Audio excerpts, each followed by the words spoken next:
5주차 실습 내용에 대해서 말씀을 드리겠습니다. 5주차 실습 내용은 이 AD 스튜디오 보드를 파이썬 패키지를 이용해서 제어하고 또 저항 디바이더 전압 측정하는 방법 그리고 RC 회로를 테스트하는 실습을 진행하려고 합니다. 그래서 필요로 하는 컴포넌트가 AD 스튜디오 보드 그리고 1K, 2K 저항 2개 그리고 캐파시터 1마이크로파라드 여기 저항 2개와 캐파시터를 이용해서 실습을 진행하려고 합니다.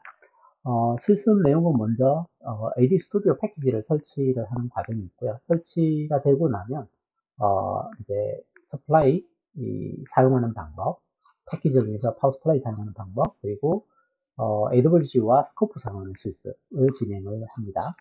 그리고 나서 RC회로, 저희들이 잘 알고 있는 RC회로의 스텝 리스폰스 측정하는 실습이 있고요. 그리고 주파수 영역에서 RC회로를 테스트하는 실습이 있습니다. 그렇게 해서 파이썬 패키지를 이용해서 AD 스튜디오 보드를 제어하는 실습을 진행할 예정입니다. 여기 AD 스튜디오 보드를 다 연결하고 나서 맨 처음에 웨이폼 툴을 띄웁니다. 그러면 디바이스를 인식해서 잡아오는 걸 볼 수가 있습니다. 파이썬에서 이 AD 스튜디오 보드를 쓰려면 웨이폼은 종료를 해줘야 됩니다. 지금 상태에서는 이게 커넥션이 여기에 있기 때문에 웨이폼 툴이 이 디바이스를 점유하고 있습니다. 그래서 파이썬 패키지에서 AD 스튜디오 보드의 핸들러를 가져오려면 이미 이 디바이스가 점유하고 있기 때문에 가져올 수 없게 됩니다. 그래서 반드시 여기를 종료를 한 이후에 실습을 진행하시기 바랍니다. 그래서 맨 먼저 AD 스튜디오 패키지를 가져와야 되는데요. 패키지를 여기서 가져오도록 해보겠습니다. 먼저 AD 스튜디오 패키지를 설치하려고 합니다. AD 스튜디오 패키지는 여기 명령을 통해서 설치할 수 있습니다. https github.com yung1329 AD 스튜디오 라고 하면 GitHub에서 AD 스튜디오 컴포넌트를 다운받습니다. 여기 왔어요. 이제 그 파이조를 사용을 할 텐데요. 파이조를 쓰셔도 되고 VS 코드를 쓰셔도 됩니다. 그럼 파이조를 실행을 해서 살펴보도록 하겠습니다. 그래서 모든 파일을 닫고 네. 위치를 방금 제가 다운받은 위치로 옮겨 놓겠습니다. R 드라이브 아래 여기에 제가 다운을 받았는데 example로 여기 지금 현재 그 GitHub에서 데이터를 받고 나면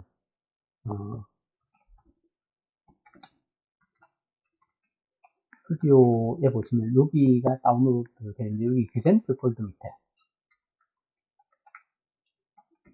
가보시면 이런 example들이 있습니다. 그래서 example 폴더 밑에 가서 맨 처음 이제 디바이스 파일을 가져옵니다. 여기에 보시면 이제 환경 설정하는 부분이 설명이 되어 있는데요.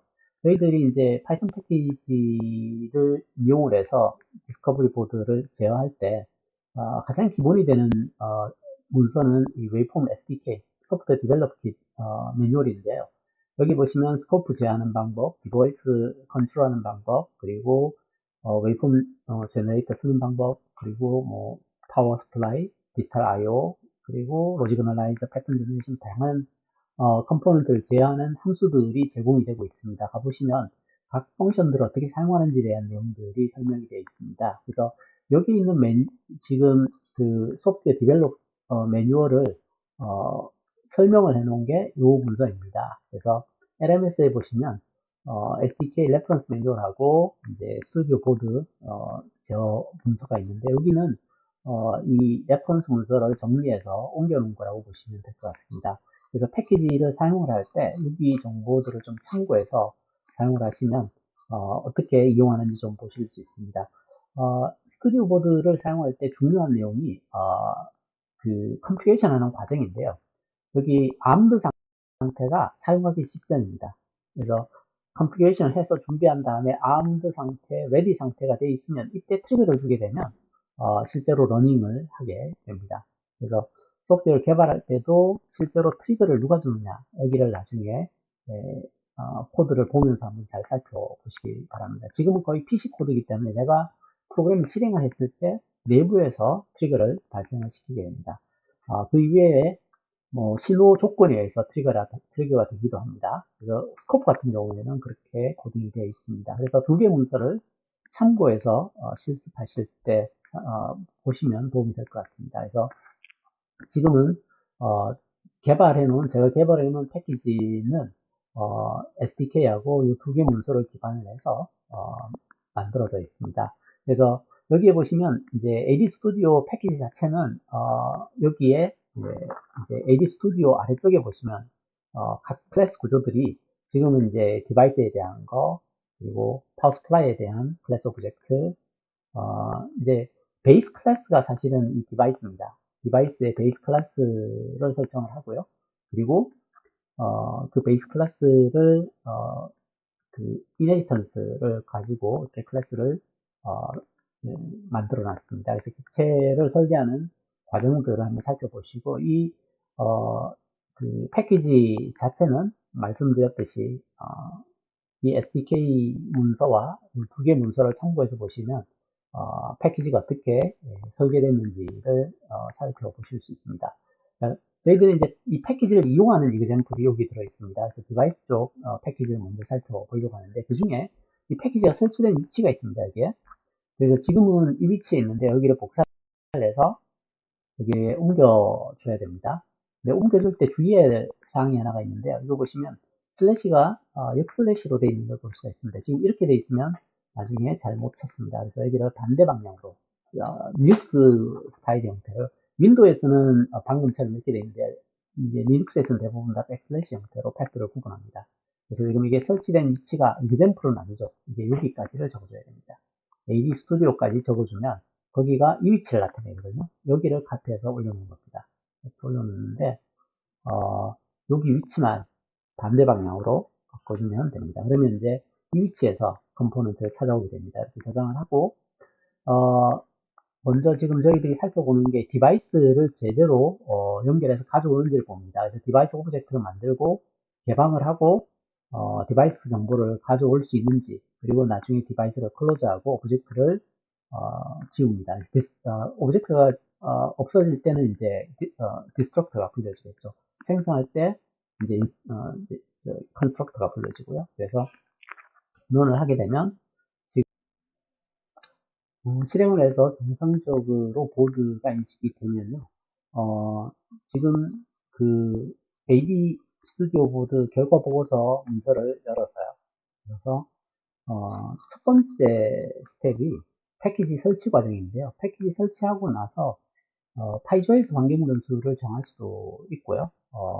방금 저희들이 했던 것처럼 그 설치 위치를 지정해 줄 수도 있습니다. 지금 저희들이 R 위치에 있었죠, 그죠? 이 위치를 추가를 해주면 설치 위치를 확인할 수 있습니다. 이 방법을 저희들이 썼고요. 이 방법을 써도 되긴 하는데 지금 이 방법을 쓰려면 쉘에서 여기 환경 변수를 뒤쪽에 추가를 해줘야 됩니다. 근데 저희들은 그냥 두 번째 방법을 이용을 해서 여기를 이용을 해서 이제 그 패키지 설치 위치를 지정을 해줬습니다.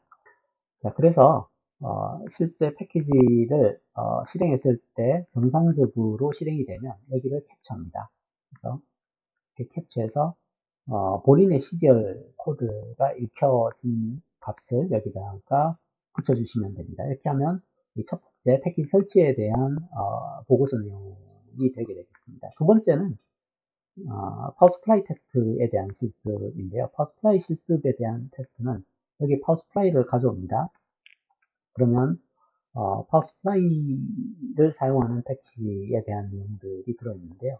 여기에서 일단 그 패스를 여기도 마찬가지로 여기처럼 패키지 설치 위치를 지정을 해줍니다. 그리고 나서 그 오브젝트를 생성을 하거든요. 여기까지 런 실렉트에서 생성을 하고요. 첫 번째는 이제 그 파워스플라이가 몇 개의 채널을 가지고 있는지 여기에서 이제 서플라이인 경우에 5개 채널이 있습니다. 서플라이 오브젝트에는 V 플러스 채널, V 마이너스 채널, USB 채널, aux 채널, V 플러스 마이너스 채널. 그래서 이 5개의 채널이 있는데 그 각각의 채널들을 이제 그 체크를 할 텐데 몇 개 채널이 있는지를 가져오는 게 이 커맨드입니다. 여기를 실행을 해보겠습니다. 그러면 number of 채널이 5개다 라고 표시가 되고요. 그리고 각 채널이 어떤 걸 나타내는지 프린트라고 하는 게 이 문장입니다. 그래서 여기 런을 해보겠습니다. 런을 하면 이제 채널이 0, 1, 2, 3, 4가 있고요. positive supply, negative supply, USB 모니터, auxiliary 모니터, power supply에서 하나, 둘, 셋, 넷, 5개가 있고요. 각각의 채널에는 노드라는 게 있는데 노드가 positive supply는 3개 노드, negative supply도 3개 노드, USB 3개 노드, aux가 2개 노드, power supply가 1개 노드가 있다고 되어 있습니다. 그래서 각각의 노드에 대해서 체크를 해보려고 하는데요. 여기를 보시면 0번 채널에 대한 노드들을 표시를 하고 있습니다.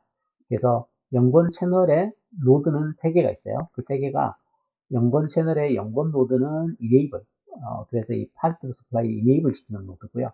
0번 채널의 1번 노드, 1번 노드는 이 전압 값을 설정하는 거고요. 뒤에는 전류 값을 설정하는 겁니다. 그래서 이렇게 노드들이 있고요. 그리고 채널 1, 여기는 네거티브 서플라이 쪽인데요. 네거티브 서플라이도 3개 채널이 있었습니다. 그 3개 채널이 enable, voltage, current 이렇게 3개 채널이 있고요.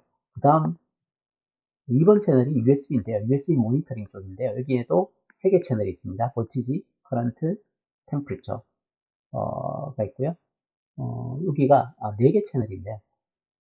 여기가 지금 끝에는 쓰진 않는 노드인데 여기는 표시는 안 돼 있네요. 쓰진 않는 노드인데 이렇게 돼 있고요. 그리고 세 번째 채널이 aux 채널입니다. aux는 전압과 전류, 외부 전원의 전압과 전류를 보는 거고요. 그리고 마지막이 전력에 대한 이야기입니다. 그래서 전력 리밋을 설정할 수 있는 노드가 하나가 있습니다. 그래서 저희들이 5개 채널이 있는데 그 5개 채널 중에 이게 V 플러스와 V 마이너스를 주로 사용을 합니다. 그래서 positive supply와 negative supply를 사용할 예정이고요. 지금 실습하는 내용을 보시면 실습 내용이 맨 처음에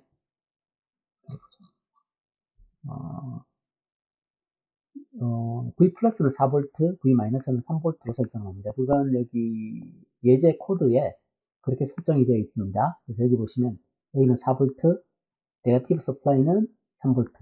그래서 V 플러스 채널을 4V, V 마이너스 채널을 마이너스 3V로 하고요. 여기를 enable 시킵니다. 각각을. 그래서 enable 시키고 컨피규레이션을 하고 나면 지금 준비된 상태에 있게 됩니다. 여기는 이제 나중에 전압을 측정하기 위해서 추가됐는데요. 테스트를 하기 위해서 어떤 회로를 꾸미라고 되어 있냐면 이렇게 생겨 있는 회로를 꾸밉니다. 여기는 3V, 마이너스 3V로 준비를 해놨고요. V 플러스에서 2K 저항, 그리고 여기 채널 1은 스코프 채널을 이야기하고요. V2 저항을, 여기 R2가 이제 1K 저항을 통해서 그라운드로 연결되게 되어 있습니다. 그래서 제가, 여기 한번 보시면, 먼저, 1K, 2K장, 2K장이, 이게 2kg 장인데, 2kg 장을, 15번 C에서 15번 H로 이렇게 연결하겠습니다. 여기 15C, 15H 이렇게 되어 있습니다. 이렇게 연결하면 지금 여기 저항을 2K짜리를 이렇게 연결했습니다. 2K 시작할 때 V 플러스를 연결하라고 했기 때문에 제가 V 플러스 노드를 가져와서 여기에 연결을 하겠습니다. 그래서 V 플러스를 여기다 연결했고 이렇게 연결이 되어 있죠. 그 다음 여기에 보시면 채널 1 스코프하고 R1이 있는데 R1이 1K입니다. 제가 1K를 여기 15번 J에서부터 20번 J 이렇게 1K장을 이렇게 연결하겠습니다. 그러면 1K장이 이렇게 연결됐는데 여기에 스코프에 채널이 들어와야 됩니다. 그래서 스코프 채널 1을 여기다가 연결을 하겠습니다. 자, 이렇게 하면 여기는 연결됐고 이제 그라운드를 연결해야 되는데 파워 스프라이의 그라운드 여기가 서플라이 쪽 그라운드입니다. 그래서 서플라이 쪽에서 그라운드를 가져와서 여기에 연결을 하고요. 그리고 스코프의 그라운드도 여기에 연결을 해두겠습니다. 그래서 여기 그라운드 1K, 그래서 그라운드와 1K를 연결했고 채널 1이고 2K고요. 이렇게 돼 있고요. V- 채널도 연결해야 되는데 여기에 이제 V-가 채널이 V-입니다. V-는 제가 30쪽에다가 이렇게 연결해 두겠습니다. 그래서 이게 V-가 나오는데 나중에 이 테스트 할 때 보면 채널 2 전압을 재라고 되어 있는데 그게 여기 전압을 측정합니다. 그래서 스코프의 채널 2를 가져와서 V-에 연결을 해줍니다. 그리고 여기는 아니고요. 여기가 스코프네요. 얘는 AWG고 여기가 스코프죠.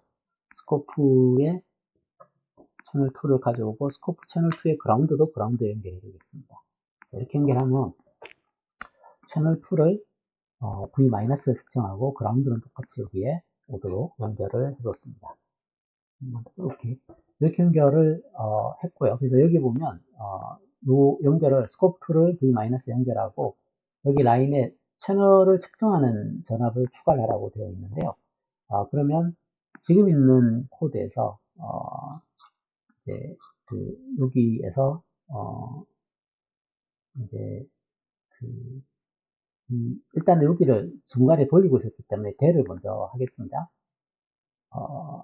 네. 그냥 이 상태에서 런을 한번 해볼게요. 런을 해보면 지금은 컴퓨테이션이 끝이 났고요. V 플러스가 이전화 V 마이너스가 마이너스 3V였어요.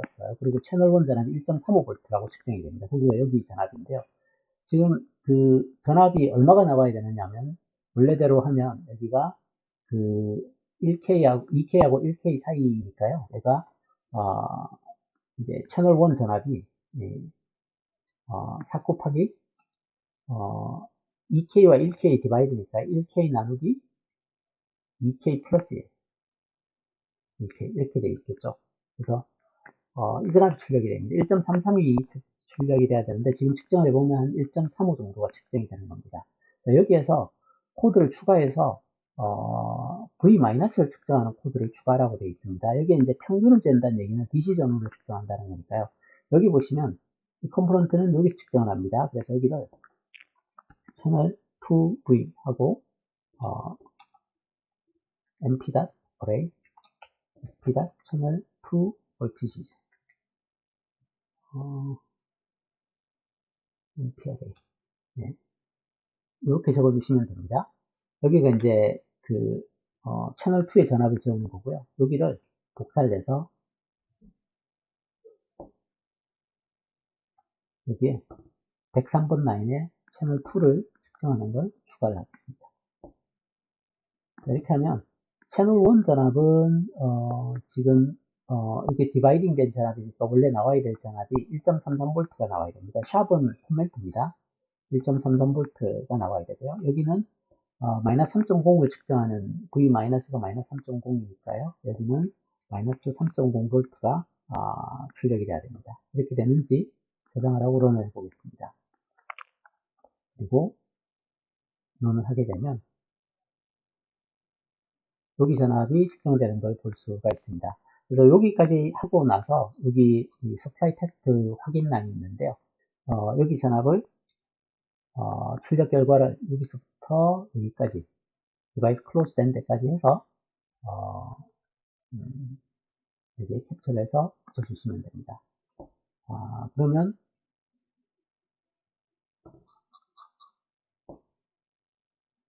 파워 스플라이 테스트까지 이제 마무리가 됐습니다. 자, 그래서 파워 스플라이 테스트까지 마무리를 하고요. 다음 실습은 AWC와 스코프에 대한 실습 내용인데요. 거기를 한번 보도록 하겠습니다. 지금 세 번째가 AWG와 스코프에 대한 실습, 여기를 열어줍니다. 자, 그리고 마찬가지로 여기까지 복사를 해서 여기를 바꿔줍니다. 여기를 지금은 위치가 R 밑에 여기 스튜디오 이렇게 되어 있죠. 자, 이렇게 해주고요. 지금 이제 스코프가 여기가 웨이폼 제너레이터를 설정을 하고요. 여기가 스코프를 설정을 하고 나서 여기 이제 보셔야 될 내용이 이제 그 AWG PC 트리거 이제 여기에서 커맨드를 주면 이렇게 프로그램을 실행을 하면 얘가 액티베이션이 됩니다. 그리고 컴퓨테이션을 하고 나면 준비된 상태에 있게 됩니다. 그리고 여기에 스코프에도 마찬가지로 이제 스코프는 지금 여기 에지 트리거를 쓰게 되어 있고요. 스코프에서 신호가 들어오게 되면 여기가 이제 디텍션 되게 되어 있습니다. 그래서 스코프 데이터를 가져와서 이 정보를 가지고 와서 플랫해 주는 데까지 되어 있는데 여기 테스트를 한번 해보도록 하겠습니다. 이걸 테스트하려면 AWG1을 스코프 1에다 연결을 해줘야 됩니다. 그래서 여기 있었던 회로를 이제 해체를 하고요. 다 뽑고요. 지금 이제 그 AWG1이 여기에 있거든요. 여기가 이제 그 AWG1인데 AWG1 신호와 스코프 채널 1을 같이 연결을 하고요. AWG1의 그라운드와 스코프의 그라운드를 연결을 해줍니다. 이렇게 연결을 해주면 채널 여기 AWG1에서 나온 신호를 채널 1에서 측정을 해서 그대로 보여주는 실습을 할 수 있습니다. 지금 그걸 테스트할 수 있도록 만들어져 있는 회로입니다. 그래서 여기 커넥션만 하고 나서 지금 저희들이 바꾼 게 사실은 여기 바꾸고 그리고 커넥션하고 그냥 실행을 하시면 돌아가야 됩니다. 그래서 런을 한번 해보겠습니다. 런을 하면 지금 디바이스 오브젝트를 잡고요. 해서 여기 그 플랫 결과를 이렇게 보여주는 걸 볼 수가 있습니다. 그래서 지금 플랫한 결과가 방금 여기에 있던 내용들처럼 이렇게 플랫되는 걸 볼 수가 있습니다. 지금 출력하는 게 AWG의 형태를 보시면 얘가 1000Hz, 1kHz 신호고요. 여기가 진폭이 1.5V, 옵셋이 제로니까 위로 1.5V, 밑으로 1.5V 이렇게 타고 있는 신호일 겁니다. 그래서 이거를 해보면 지금 그 주파수가 1kHz고요. 이게 이제 여기서 여기까지 2ms니까 1ms, 2ms, 그러니까 1kHz라는 걸 볼 수 있고요. 진폭이 1.5V에서 마이너스 1.5V가 여기고요. 옵셋이 제로라는 얘기가 이제 평균이 제로를 가리키고 있다는 걸 볼 수가 있습니다. 그래서 이렇게 실습이 되는 걸 볼 수 있는데요. 여기서 여기 있는 코드를 추가를 해서 파일로 저장을 하는 얘기인데요. 여기를 복사를 해서 옮겨서 이제 쓰면 되는데 여기는 여기 있던 샘플을 가져와서 이제 그 CSV 파일 형태로 저장하는데 CSV 파일 저장하는 방법이 두 가지가 있습니다. 하나는 패키지 없이 사용하는 방법이 방법 1이고요. 판다 패키지를 이용하면 오른쪽처럼 쓸 수가 있습니다. 그래서 CSV 파일 저장하는 방법은 이 둘 중에 하나를 사용을 하시면 되는데요. 여기에는 판다 패키지를 가져와서 저장을 했습니다. 그래서 여기 코드를 이제 가져와서 여기를 변형을 시켜야 되는데요. 자, 그 목적은 사실은 여기서 측정된 내용을 파일로 저장하기를 원합니다. 그래서 여기까지를 이렇게 되어 있으니까 여기를 카피해 와서요.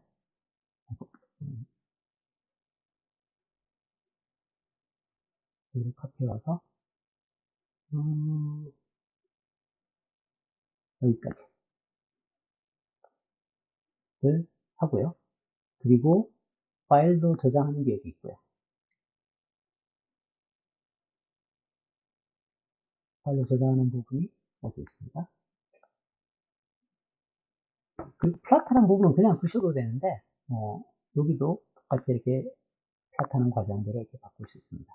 그래서 여기까지 이렇게 변형을 시키고 나서 저장하고 다시 런을 해야 되는데 그랬을 때 여기에 저걸 한번 보죠. 현재 실행 위치를 한번 보겠습니다. 현재 실행 위치가 여기이기 때문에 여기에 파일이 저장이 됩니다. 근데 여기에 저장하기를 원하니까 제가 change current folder를 여기로 넣겠습니다. 그러면 여기가 이 위치에 이제 CSV 파일을 저장을 하게 됩니다. 그래서 여기를 제가 다시 OS에서 -wt 하면 이 위치인 걸 볼 수가 있습니다. 그래서 여기 위치에 파일이 저장이 되게 되어 있습니다. 런을 해보겠습니다. 그러면 실행을 하고 컴퓨테이션을 하고 이제 측정을 해서 결과를 보여줬습니다. 자, 그리고 이때 CSV 파일이 여기 생겨 있는 걸 볼 수가 있습니다. 그래서 파일 익스플로러에 가서 example 쪽에 오면 지금 방금 생성한 그 파일을 볼 수가 있는데요. 여기에 example 아래 이 파일이 생성이 됐습니다. 그래서 여기를 실행을 해보겠습니다. 엑셀을 열어서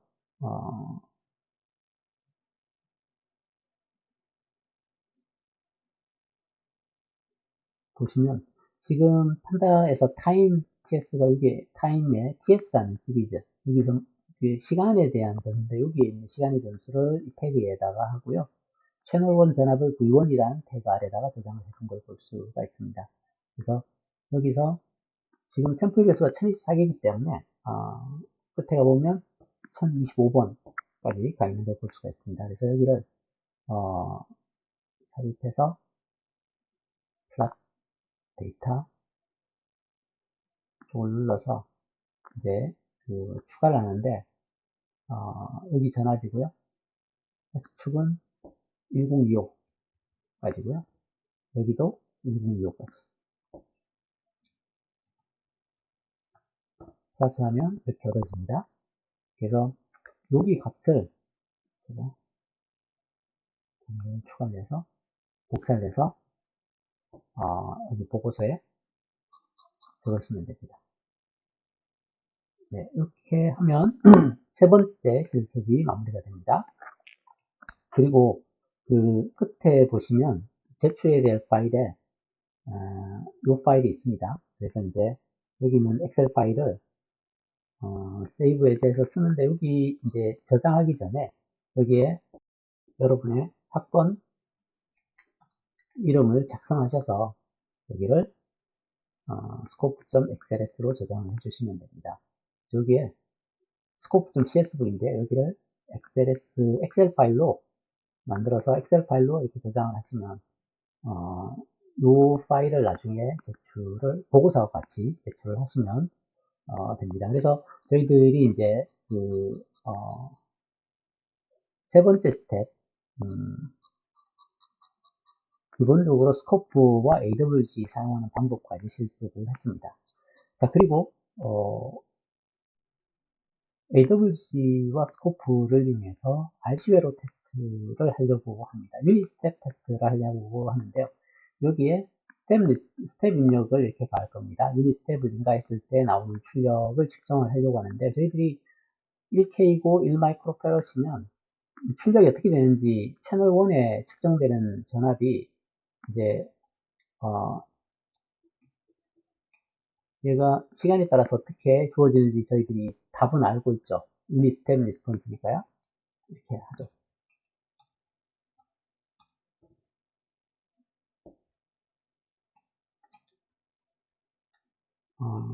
얘는 1-exponential-t over tau로 주어질 겁니다. 이때 이 타우는 Rc이기 때문에 1ms에 해당할 겁니다. 그리고 이게 스텝 리스폰스고요. 여기가 이제 4번 테스트고요. 5번 테스트는 frequency response 테스트이거든요. frequency response 테스트는 저희들이 HJ 오메가 이걸 테스트하면 얘가 오메가 제로 나누기 오메가 제로 플러스 j 오메가 이렇게 주어지는 걸 알 수 있습니다. 이때 오메가 제로가 타우 이렇게 돼서 얘가 한 1000 라디안 퍼 세크 이렇게 돼요. 근데 이제 저희들이 F0를 주파수 영역에서 프리퀀시를 구하겠다면 오메가 제로를 2파이로 나눠야 돼요. 그럼 얘를 계산해 보면 1000 나누기 2파이 1000 라디안 퍼 세크를 2파이로 나누면 한 159Hz 정도 되네요. 얘가 159Hz 되겠죠, 그죠? 이렇게 주어질 겁니다. 이 실험을 할 텐데, 먼저 4번 테스트가 이거고요. 5번 테스트가 요거에 해당한다고 보시면 되겠습니다. 그래서 4번 테스트 해보도록 하겠습니다. 이걸 테스트하기 위해서 이 회로를 만들어야 되는데요. 그 회로를, 지금, 여기처럼 만들면 되거든요. 그래서 여기를 빼고 먼저 1K장을 가져올 겁니다. 네, 1K장을 제가 15번에서 15번으로 이렇게 연결하겠습니다. 그래서 1K장을 연결했고요. 그리고 1마이크로파라드짜리 캐파시터 연결하는데, 캐파시터는 보시면 여기 띠가 있고요. 여기 띠가 없습니다. 띠가 있는 쪽이 네거티브입니다. 그래서 포지티브 쪽에서 네거티브 쪽으로 가도록 이렇게 연결해야 됩니다. 그래서 이쪽이 네거티브, 이쪽이 포지티브가 되도록 이렇게 연결하겠습니다. 그래서 1K장을 이렇게 연결했고요. AWG1을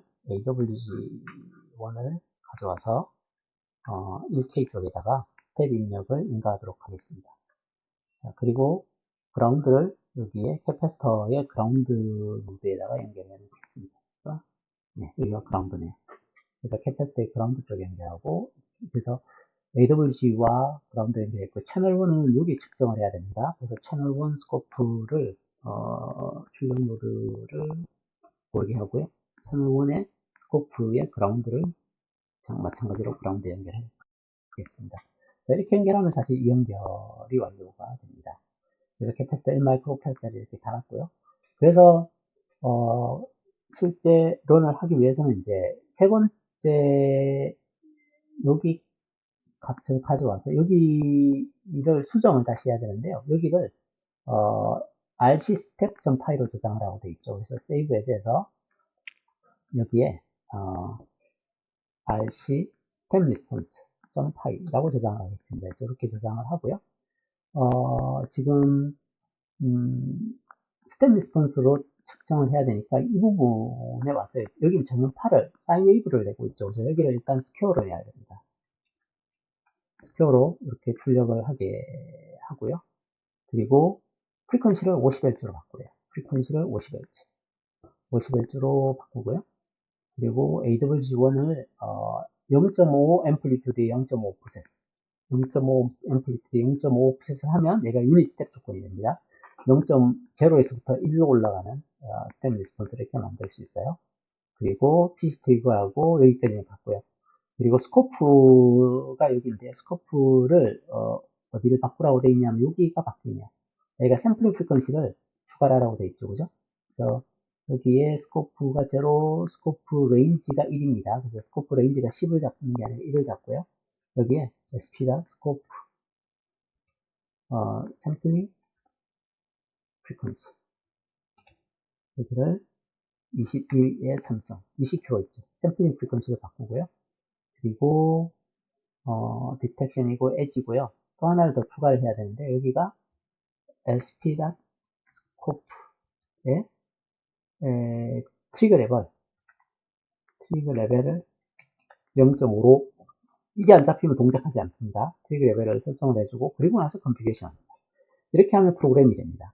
그래서 이렇게 하고 나서 PC 트리거가 들어가게 되면 이게 이제 AWG가 트리거링이 되고, AWG 신호가 나와서 스코프의 입력이 0.5V 엣지를 건드리면 스코프가 측정을 하는 그런 형태로 되어 있습니다. 그래서 하고 컴퓨테이션에서 여기까지 바꾸면 같이 측정이 되죠. 그죠? 그리고 데이터 파일을 저장을 하는데, 이때 저장하는 스코프 그 이름을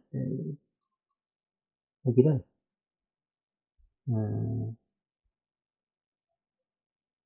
지금 샘플링 여기는 같고요. 여기도 동일하고요. TS도 동일하고 델까지 하고, 그리고 플랫하는 부분이 여기고요. 데이터 저장하는 부분이 time tsv1 여기는 좀 똑같고요. 그리고 데이터에서 여기를 파일 이름은 rc 탭이라고 저장을 하고요. 이게 플랫하는 부분만 이거 그대로 써도 되긴 하는데 얘대로 주죠. 이렇게 해서 플랫하는 부분을 여기다 추가를 하겠습니다. 네, 플랫하는 부분을 추가를 해서 저장을 하겠습니다. 자, 이렇게 이 부분을 이렇게 수정을 했습니다. 자, 이렇게 하고 나서 실행을 하면 이 파일이 생성이 될 겁니다.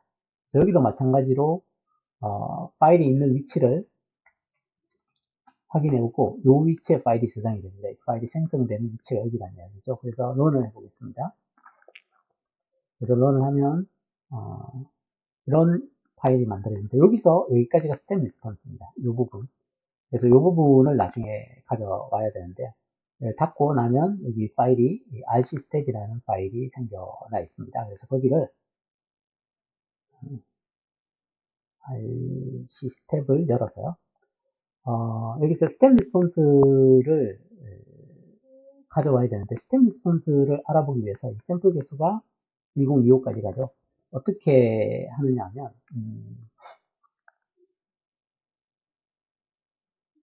그림을 가져왔어요. 그래서 데이터 추가하는데 테스트 지금 테스트 할 거예요. 테스트 하는데 여기서부터 1025 그리고 데이터도 1025 이렇게 해서 플롯하면 이 그림이 얻어집니다. 이 중에 우리가 스텝 리스폰스를 재야 되기 때문에 스텝 리스폰스는 여기 떨어진 자리의 절반 정도 여기는 정해져 있지는 않는데요. 여기 정도 중간에 하나를 마우스로 선택을 합니다. 그리고 오른쪽 버튼 누르고 레이블에 설명성을 추가라고 누르면 646번째입니다. 이 번호가 646인 자리가 여기입니다. 그리고 마지막 끝에 여기 마지막 자리에 값도 데이터 설명서를 추가하면 890입니다. 646에서 800까지 가져오면 여기서 여기까지 건질 수 있습니다. 그래서 646에 890. 그래서 컨트롤 G를 누르면 그건데요. A646에서 890까지를 선택을 하면 됩니다. 이게 846여기인데요. 여기서부터 여기를 선택을 해서 가져오는데요. 어디까지냐면 890까지. 그래서 890까지 가야 되는데 얘도 마찬가지로 컨트롤 C에서 여기가 C에 890 해서 Shift 누르고 확인을 누르면 거기까지가 선택이 됩니다. 그래서 여기를 카피를 하세요. 컨트롤 C를 누르면 되고요. 그리고 다음 탭을 하나 열어서 여기를 가져오세요. 제가 여기서부터 넣을게요. 됐습니다. 자, 그러면 여기 인덱스 그리고 여기 타임 여기가 V1 이렇게 됩니다. 자, 이렇게 됐을 때 지금 요 부분을 그리면 사실은 스텝 리스폰스가 이렇게 시작이 되는데 t equal 0가 어딘지를 찾아야 되는데 t equal 0는 이걸 내보겠습니다. 여기에서 여기를 빼게 되면 미분값이 얻어지는데요. 미분값이 계속 증가하는 부분이 이게 전부 다 네거티브다가 여기서부터 00 기울기가 제로다 이때 t 오르면서 여기를 t equal 0로 잡겠습니다. 여기가 왜 t equal 0인지를 한번 나중에 한번 살펴보세요. 여기가 t equal 0 위치입니다. t equal 0라는 얘기는 여기에서 이 값에서 이 값을 빼주는데 뒤에 걸 상수로 놓습니다. 잠깐만요. 여기를 뒤에 걸 상수 값으로 설정을 하면 이렇게 되고요. 여기를 하면 여기서부터 시간이 파스티고요. 여기서부터 카피해서 처음 때까지 오게 되면 여기가 실제 TS가 됩니다. 여기가 V1 값이고요. 그래서 여기와 여기 사이에 디퍼런스를 찾아내고요. 우리가 여기는 V1인 값인데 V1 아이디어 이상적인 경우에 우리가 답을 알고 있죠. 그죠? 어떤 답이냐면 요 답입니다. 이게 실제로 우리가 알고 있는 답인데요. 타우가 지금 1K 1마이크로면 1ms가 되게 됩니다. 그래서 여기를 1-exponential 마이너스 t가 얘죠. 그죠? 얘는 이렇게 해야죠. 스텝 리스폰스 만약에 시간이 0보다 작으면 제로예요. 아니면 1-exponential 마이너스 t 나누기 타우가 이겁시죠. 이렇게 주면 t가 0이 할 때는 계속 제로다가 그 이상에서는 스텝 리스폰스로 이렇게 올라오게 됩니다. 그래서 여기를 양쪽을 플러스를 해보겠습니다. 시간에 대해서 ts에 대해서 플러스를 해야 되니까요. 데이터를 선택을 하고요. 추가해서 V1 전압은 X축이 여기입니다. 끝이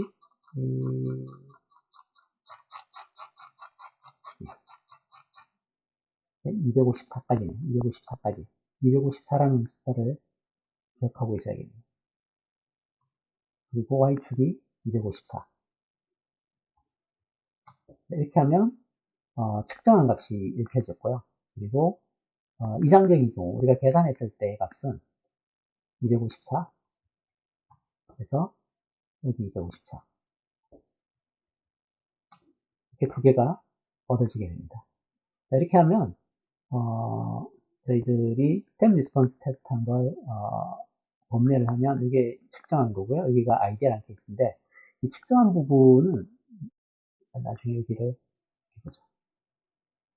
축 제목을 해서 여기는 타임, 여기는 타임, 여기를 타임 셋, 여기는 골치네.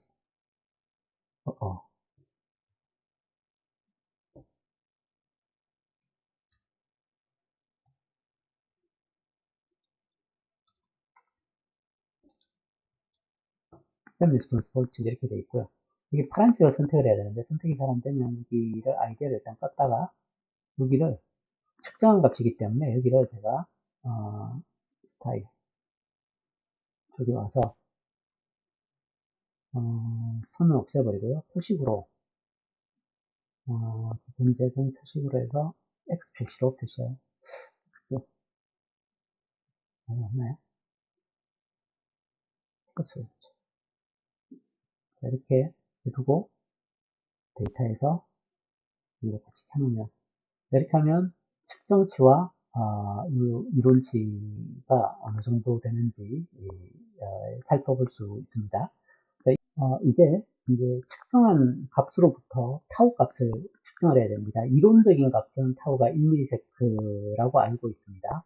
근데 실제로 이렇게 측정을 했을 때 이 측정한 값으로부터 저희들이 그 타워 값을 찾아내야 됩니다. 그러려면 측정한 값에 라이징 타임을 측정을 해야 됩니다. 라이징 타임은 0.1에서부터 0.9까지 올라간 전압을 찾아야 되는데 그러려면 여기를 한번 내려보겠습니다. 여기 t 이퀄 제로인데 0.1이 0.1이 어느 정도 위치에 있는지 한번 보겠습니다. 0.1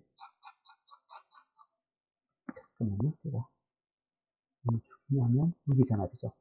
C축 C축에 0.1이 되는 자리 근처 여기네 그죠? 여기인데 여기가 시간입니다. 여기가 이 축이 T를 숨겨버리죠.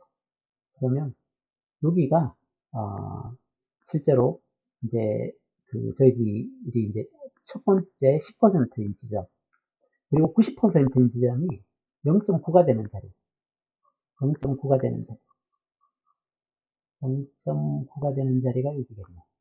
여기 두 개를 이제 두 곳을 살펴봐야 됩니다. 그래서 먼저 여기 값을 한번 가져와서 한번 보겠습니다. 라이징 타임을 측정해야 될까요?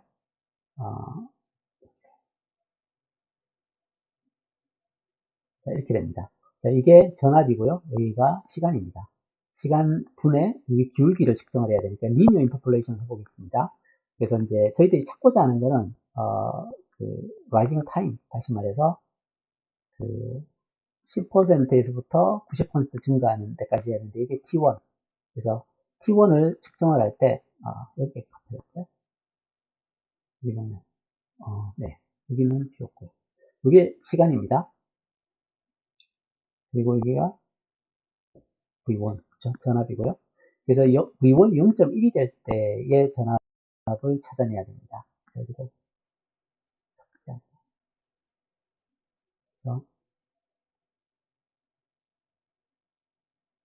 이제 리니어 인터폴레이션을 하려면 지금은 얘도 0.1이 아니고 얘도 0.1이 아닌데 기울기를 먼저 측정해야 됩니다. 그래서 이 두 점을 지나는 직선의 방정식을 낸 다음에 0.1 때 값이 얼마 정도 되는지를 알아내려고 합니다. 다시 말해서 여기에서 V1이라는 전압이 어떻게 주어지느냐 하면 기울기가 있고요. T 플러스에 N 이렇게 됩니다. 이렇게 N이 절편이고요. M이 기울기입니다. 자, 여기에서 우리가 그 M 값을 알아내려면 m은 델타 t 분의 dv 이걸 계산하면 되거든요. 그래서 델타 v가 얼마냐면 지금 여기에서 여기를 뺐을 때가 델타 v고요. 델타 t는 여기서 여기 빼는 거예요. 그래서 여기에 m 값을 계산하면 m은 네, 델타 v, dv를 계산하면 여기에서 여기 값을 빼고요. dt는 여기에서 괄호를 해야 돼요. 여기에서 이걸 빼게 되면 이 값이 m 값입니다. 이게 m이고요. 이 값을 했을 때 m 값은 지금 이 값을 넣었을 때 이게 나와야 되니까요. 지금 우리가 만약에 m을 알았다고 하면 v1이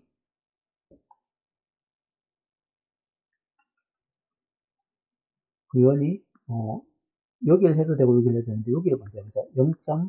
0.131165일 때 m을 알고 있어요. t가 지금 0.0002 플러스 n 이렇게 돼요. 지금 n을 모르고 m을 알아요. 그러면 여기에서 n에 대해서 적게 되면 얘가 0.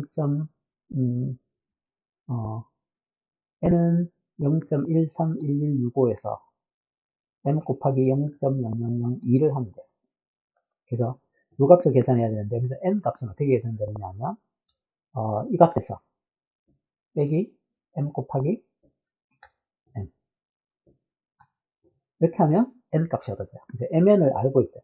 mn을 알 때 우리가 t1 값을 이게 0.1이 되는 t1 값을 찾아야 돼요. 이건 뭐냐면 여기가 v1이 0.1이 되는 자리 이때 m 시작 t1 플러스 n 이거 여기에서 t1 값을 알아야 돼요. t1은 어떻게 계산이 되느냐면 0.1 마이너스 n 나누기 n 이렇게 돼요. 그래서 여기서 이제 t1 값을 계산합니다. t1 값은 어떻게 계산되느냐면 0.1 마이너스의 n 나누기 n 을 하게 되면 이 값이 나옵니다. 그래서 이게 지금 t1 값이고요. 자, t2는 여기에 이제 t1의 전화 시간이 이 시간입니다. t1을 저희들이 찾았어요. 그리고 두 번째는 이제 0.9가 되는 자리인데요. 0.9가 되는 자리는 여기입니다. 여기가 같이 집어넣고요. 여기를 제가 똑같이 지우고요.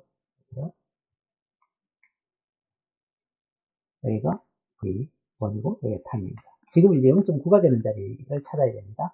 같은 방법으로 M을 계산합니다. M은 기울기니까요. 여기에서 잠깐만 똑같은 데를 가져온 것 같은데 0.9가 되는 자리 여기죠. 네. 여기가 여기를 지우고요. 여기를 같이 해서 오면 돼요. 이렇게 옮기고 M은 기울기니까 이게 0.9 겠죠. 여기에서 여기를 뺀 값에서 나누기 여기에서 여기 뺀 값. 하게 되면 이게 m 값이 나오고요. n 값은 이 값에서 마이너스 m 곱하기 이 시간 하게 되면 n 값이 얻어지게 됩니다. 그래서 지금 이 두 값을 얻어내고 t1 값, t2 값이죠. 이제 t2는 0.9가 되었을 때의 값이거든요. 그러면 여기가 0.9가 됩니다. 0.9 마이너스의 n 나누기 m 이렇게 하면 두 번째 시간이 나옵니다. 그래서 이게 t2가 여기 시간입니다. 그래서 라이징 타임은 10%에서부터 90%까지 증가하는 라이징 타임은 어떻게 주어지느냐면 t2에서 t1을 뺀 시간입니다. 이게 라이징 타임이고요. 라이징 타임을 알면 여기서부터 타우 메저먼트 값을 알 수 있는데요. 얘를 2.2로 나누면 이 값이 얻어집니다. 이게 이 정도 되죠. 측정한 타임 컨스턴트는 이 정도 값을 가지게 됩니다. 그래서 이 값을 나중에 대출해 주는데 유효숫자 세 자리로 얻어야 되니까 여기를 저희가 이렇게 한번 해보죠. 여기 적으려면 사실은 유효숫자 세 자리면 지수로 해놓을까요? 지수. 숫자 세 자리로 하면 1.17ms 정도 되죠, 그죠?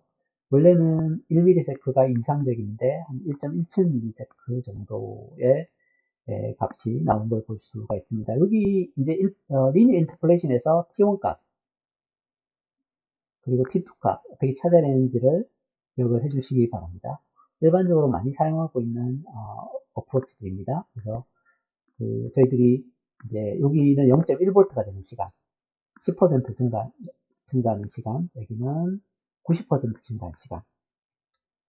이렇게 되고, 여기서 타워를 얻어내게 됩니다. 자, 그렇게 해서, 이제 보고서에다가, 적어주셔야 되는데요. 먼저 이제 이 플랫 결과는 측정 결과하고, 이론적으로 계산한 결과 그래프인데, 여기를, 추가해 줍니다. 그리고 또 한 가지 더, 뒤에 보시면, 여기에 와 보시면, 이제 시정수 값이 있는데요. 측정한 값이 얼마냐 이렇게 물어봤는데, 이게 1.17ms 정도 됩니다.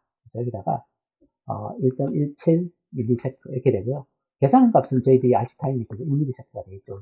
근데 이제 기억하셔야 될 내용은 저희들이 쓰고 있는 이 저항과 캐패시터는 이상적인 값들이 아닙니다. 1K라고 해도 1K 1 확률이 큰 거고 정확히 1K는 아닙니다.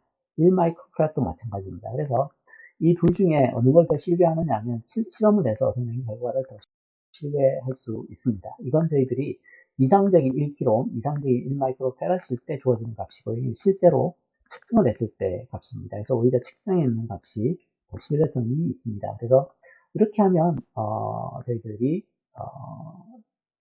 여기 RC 회로의 스텝 리스폰스를 찾아내는 작업을 완료할 수 있습니다. 마지막 실습은 동일한 RC 회로인데요. 여기에서는 저희들이 전달 특성을 얻어내려고 합니다. 저희들이 RC 회로에서의 전달 함수는 주파수 영역에서요. 이렇게 주어집니다. 오메가 제로 나누기 오메가 제로 플러스 j 오메가 이렇게 주어집니다. 이건 주파수 형태로 바꾸면 2파이로 다 나누면 위에가 F0 이걸 코너 프리퀀시로 합니다. F0 플러스 J F 이렇게 주어지게 됩니다. 저희들이 이제 바꾸려고 하는 건 프리퀀시 얘를 바꾸고요. F0 값을 이제 구해내는 게 목적입니다. 이론적인 계산하는 값은 오메가 제로가 2파이의 F0 이렇게 주어지기 때문에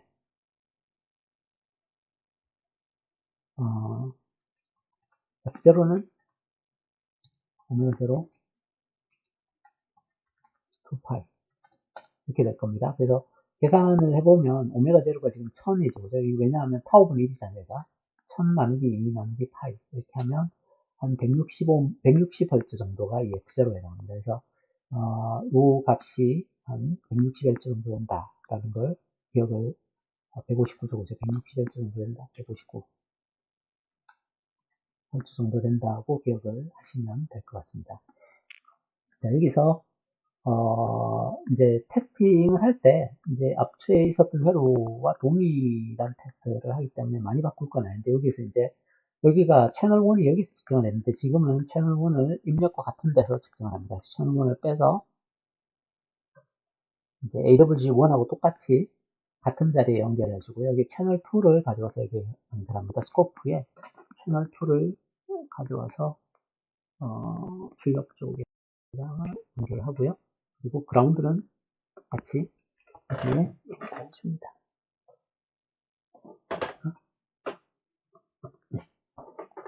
자, 이렇게 해서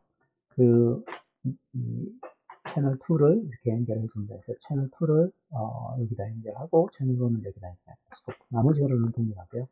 네, 그렇게 하고 나서 이 코드를 이제 삽입을 해야 되는데요. 여기를 제가 해서 원래는 이제 스코프 여기 있는 여기 있는 코드를 변경해서 사용을 하시면 되는데 어떻게 돼 있는지만 잠깐 설명을 드릴게요. 여기 파일 이름을 뭐라고 이제 RC 스텝을 수정을 해서 여기 그 파일 이름을 rchw.py라고 저장을 해주세요. 세이브 해줘서 그 어, rc 회로인데 frequency response test하는 파이다 이렇게 해서 저장을 해주시면 됩니다. 여기는 컴포넌트하고 비슷하게 생겨 있습니다. 여기 있는 걸 스퀘어를 이제 사인으로 바꿉니다. 이렇게 스코프 있는 부분을 보시면 여기를 사인으로 바꾸고요. 그리고 진폭이 1, 옵셋 제로로 AWG를 바꿉니다. 그리고 여기를 이네이블하고 트리거를 여기를 잡고요. 스코프도 똑같이 하는데 스코프를 1, 2를 다 이네이블 시킵니다. 여기도 1, 2를 옵셋을 없애고 레인지를 1로 만들고요. 디텍션은 똑같이 하고 트리거 레벨을 지금은 제로로 잡습니다. 앞쪽에서는 트리거 레벨을 0.5로 잡았었거든요. 이렇게 0.5로 잡았는데 이렇게 잡고 여기까지 해서 이제 세팅을 마무리를 합니다. 그렇게 하고 나서 스코프 채널 1과 채널 2의 전압을 주파수로 바꿔가면서 측정을 해야 되기 때문에 여기 보시면 프리퀀시를 11개 포인트에 대해서 로그 스케일로 고대 플러스니까요. 로그 스케일로 이렇게 측정을 합니다. 저는 11개 했는데 좀 더 많이 하셔도 됩니다. 그래서 11개 정도를 잡았는데 더 많이 하셔도 됩니다. 그러면 여기에 이제 프리퀀시 스텝이 얻어질 겁니다. 그 프리퀀시 스텝을 각 주파수 레인지에 따라서 프리퀀시를 바꿉니다. 여기 FR의 프리퀀시를 바꾸고 다시 이제 주파수를 바꿔가면서 테스트하거든요. AWG1을 컨피그레이션을 새로 합니다. 주파수를 바꿨기 때문에 다시 컨피그레이션을 하고 트리거링을 하면 신호가 나옵니다. 그래서 그 신호를 여기다 인가를 하면 이걸 채널 1에서도 재고 채널 2에서도 잽니다. 그래서 여기서 이제 샘플링 프리퀀시는 내가 주는 주파수보다 10배 빠르게 샘플링 합니다. 원래 이제 나이키스 대신 2배인데 그보다는 좀 더 빠르게 하기 위해서 10배 빠르게 이제 샘플링을 하게 됐습니다. 여기가 4기 때문에 최대 프리퀀시가 이제 내가 10K이기 때문에 이렇게 하면 최대 샘플링 프리퀀시가 100K까지 가게 됩니다. 그래서 테스트는 1이기 때문에 10에서부터 10K까지, 10Hz에서부터 10K까지 가면서 주파수 테스트를 할 겁니다. 그래서 스코프를 컨피그레이션 하고요. 그리고 데이터를 가져오고 채널 1과 채널 2의 데이터들을 저장을 합니다. 자, 그러면 몇 번째 주파수 신호를 테스트했는지가 나오고요. 이제 각 테스트마다 이걸 하고요. 끝나고 나면 이제 디바이스를 클로즈하고 프리어 트랜스폼 합니다. 채널 1의 프리어 트랜스폼, 채널 2의 프리어 트랜스폼인데 지금 보시면 샘플 개수가 1024개거든요. 샘플 개수가 1024개인데 1024개를 지금 이제 그 10배 오버 샘플링을 한 상태이기 때문에 실제 주파수 비율로 따지면 딱 10분의 1미치입니다. 1024 나누기 10을 하면 102번째나 103번째 값이 이제 그 맥시멈 P 값을 가지게 됩니다. 그래서 이제 102번째 값을 가져오도록 해서 FFT한 결과에 입력과 출력의 비를 계산하면 이제 이게 매그니튜드 이게 이제 그 매그니튜드 값이 나오고요. 매그니튜드는 아니고 이건 지금 컴플렉스 넘버네요. 그죠? FFT 결과니까요. FFT 결과니까 얘가 실제로는 전달함수 특성을 나타내고요. 앵글 값은 이게 앵글 값을 가져와서 이걸 사용을 하시면 됩니다. 여기를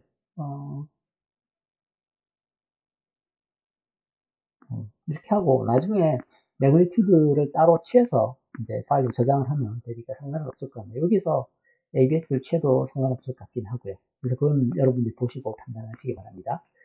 그래서 여기에 매그니튜드 플러스라는 게 AX1이고요. 여기 매그니튜드 플러스 할 때, 여기에서 ABS를 취해서 이걸 플랫하고요.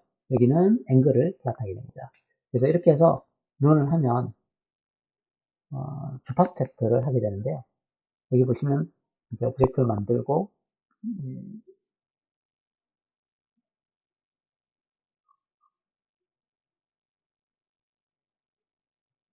이제 10Hz부터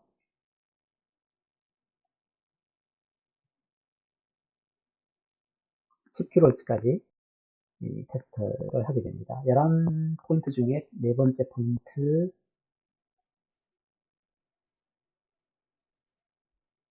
이렇게 하면, 측정한 결과를 가지고 고대 플롯을 이렇게 그려줍니다. 뒤쪽에 가면 이게 앵글 값에 오차가 좀 생겨나는데 신호가 작기 때문에 그럴 수 있습니다. 이렇게 해서 측정을 하면 되는데 이렇게 플롯 하셔도 되고요. 아니면 여기에서 그냥 ABS에서 매그니튜드를 하는 게 더 나을 수도 있습니다. 그래서 이렇게 ABS를 하고요. 그러면 이게 이제 매그니튜드를 나타내니까 여기에서 ABS를 안 취해도 됩니다.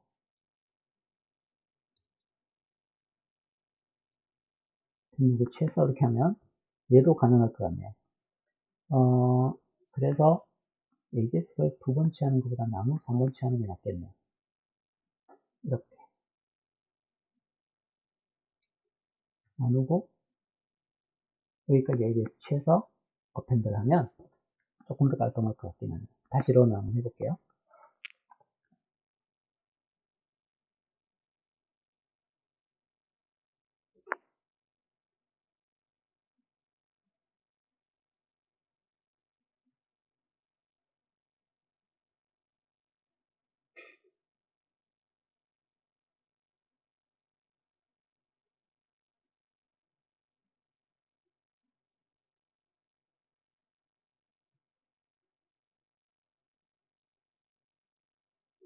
네.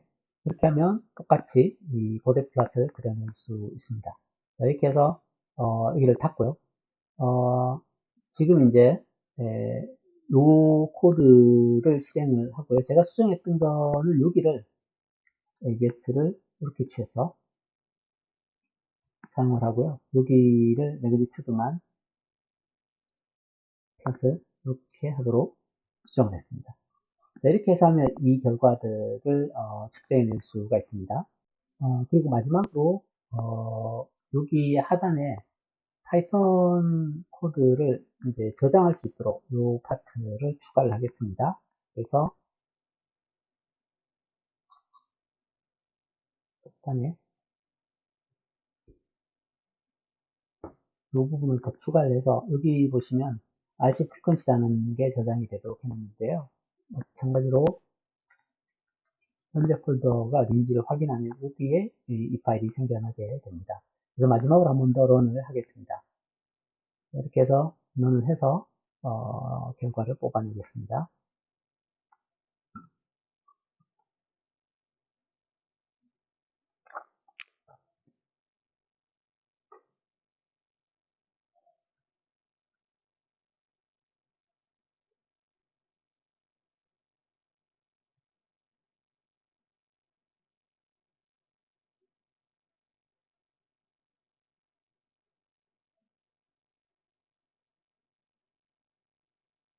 이렇게 해서 측정을 하고 이걸 닫으면 CSV 파일이 여기에 얻어집니다. 그래서 그 파일을 한번 열어보겠습니다. 여기에 보시면 네, 파일을 열어서 보면 지금 이제 그 저장되어 있는 형태가 프리퀀시 여기에 있고요. 그리고 HM 매그니튜드 그리고 HA가 있는데 이렇게 저장을 하면 되는데 지금 있는 코드에서는 사실 이 ABS가 취해져 있기 때문에 굳이 ABS가 필요는 없을 것 같긴 하네요. 자, 이렇게 되어 있는데 여기서 이제 DB 스케일로 HM을 해야 되니까 얘가 20 로그 10 해서 A 값을 적으면 됩니다. 이렇게 해서 넣으면 여기에 이제 DB 스케일을 한 거고요. 이건 지금 측정한 결과고요. 계산한 결과들을 적어야 되는데 계산한 건 저희들이 앞쪽에서 이제 뭘 했냐면 요겁니다. 요걸 했었죠. 그죠? 그래서 얘는 어떻게 주어지느냐 하면 H calculation은 HW라고 하죠. 이 값은 어떻게 되느냐 하면 IMDIV 이제 오메가 제로로 할 거니까요. 오메가 제로가 1000이고요. 그리고 컴플렉스 1000 나누기 j 오메가 j 오메가 2 곱하기 파이 곱하기 f 이렇게 해도 되고요. 자, 이렇게 계산을 해서 해도 되고요. 이제 이건 지금 오메가를 이용해서 계산을 한 건데요. 이제 다른 방법으로 계산하는 게 뒤에식 요기식을 이용해서 이제 어떤 얘기냐면 얘를 분자 분모를 2파이로 다 나누면 이렇게 될 수 있어요. F0 나누기 F0 플러스 JF 이렇게 계산할 수도 있다 했죠. 그래서 저렇게 계산하면 사실은 여기는 H 프리퀀시에 대한 함수인데요. 여기는 어떻게 되냐면 IMDIV 프리퀀시가 F0니까 1000 나누기 2파이니까 이게 159 정도 됩니다. 그리고 컴플렉스 159에 20%. 그걸 하면 같은 결과를 얻을 수가 있습니다. 그래서 어느 걸 하나 두 개가 거의 같은 값을 보여주고 있는 걸 볼 수가 있습니다. 한번 비교해 보시면 두 개가 같은 값임을 볼 수 있습니다. 이렇게. 그래서 얘를 지금 제가 숨겨버리겠습니다. 그리고 여기를 HM, DBH 이렇게 해보죠. DBH라고 하고 앵글 H라고 이렇게 해볼게요. 여기는 DBH는 20 곱하기 로그 10에 IMABS F2 이렇게 됩니다. 이렇게 하고요. 여기는 IMABS ABS가 아니니까 아구멘트리 F2인데 이게 라디안 각이니까 180 나누기 파이 하면 디그리 각으로 바뀝니다. 이렇게 해서 하고요. 여기도 숨기기 처리를 하겠습니다. 이렇게 하고 메저먼트한 플랫과 그 계산한 플랫을 비교를 해보도록 하겠습니다. 이거 삽입해서 여기를 데이터 첫 번째는 이제 메저먼트한 매그니튜드 여기가 메저먼트한 매그니튜드 프리퀀시는 여기고요. 그리고 값은 여기입니다. 이게 측정한 결과이고요. 추가해서 계산한 이상적인 경우에 프리퀀시와 매그니튜드의 보레 플롯은 이렇게 되어집니다. 얘를 먼저 한번 비교해 보겠습니다. 여기를 로그 스케일로 바꿔야 되겠죠. 그죠? 로그 인공 간격으로 바꾸고 이렇게 해두고요. 여기에서 이제 그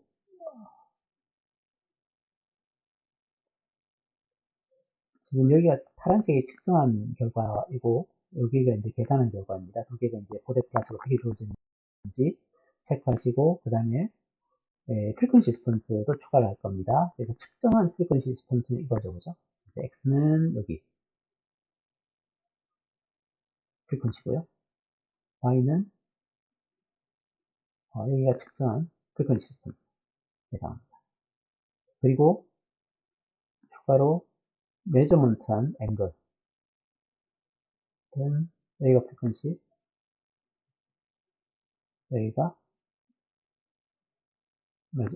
계산한 페이지 리스폰스입니다. 이렇게 하고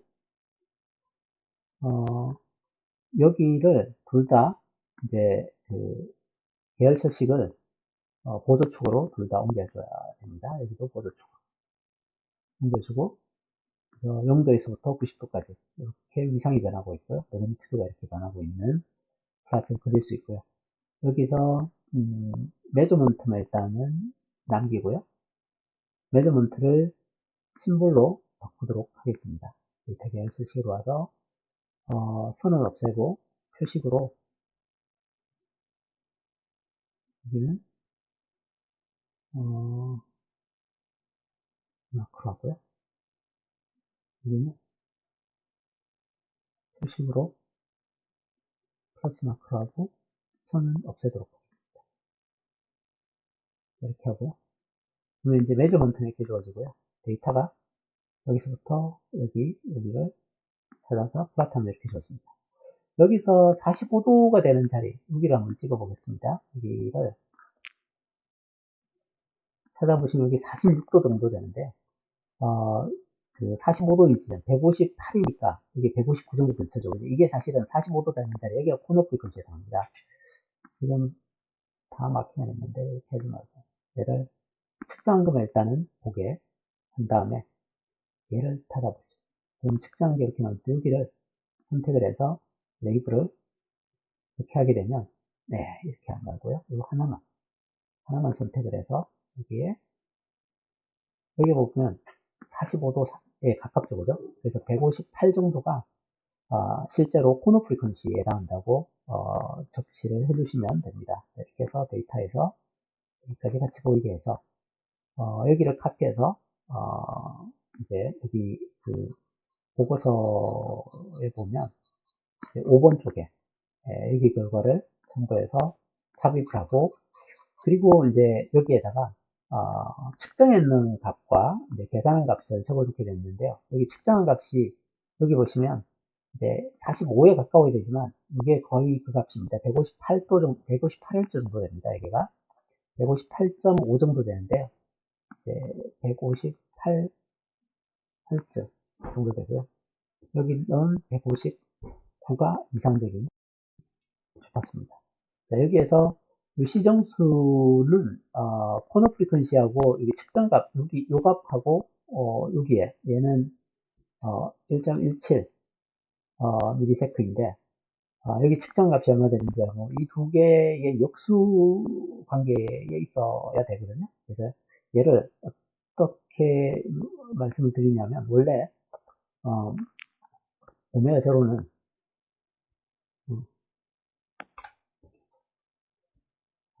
오메가 제로는 1 나누기 타우입니다. 그래서 실제로 보면 W0가 어느 정도 값을 가졌냐면, 측정한 결과로 보면 158Hz 곱하기 2파이. 잠깐만요. 얘를 타우는 1 나누기 W0 이렇게 됩니다. 그래서 얘는 1 나누기 2파이 나누기 F0 이렇게 되겠죠. F0가 158Hz입니다. 그래서 계산해 보면 얘가 측정한 타우가 주파수 능력에서 계산한 얘가 0.001 여기까지 반올림 하면 101 정도 되겠네요. 그래서 1.01ms 정도 됩니다. 여기에 적어주실 때 제가 여기서 측정했을 때는 1.01 밀리세컨 정도. 그리고 이 타임 도메인에서 측정했을 때 주파수 도메인에서 측정했을 때를 비교를 해주시면 됩니다. 그래서 여기는 이 값을 적어주시면 되고요. 아니면 여기는 없어도 될 것 같긴 하네요. 여기는 계산해 보시면 이게 1ms일 겁니다. 이걸로 계산하면 1ms가 나오고, 여기는 이걸로 계산하면 1.02ms 정도가 나오게 됩니다. 그렇게 해서 여기 엑셀 파일을 저장을 해서 이제 엑셀 파일 이름이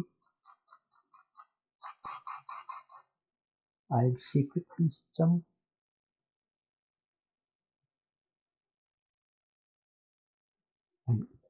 다른 이름 저장하기 위해서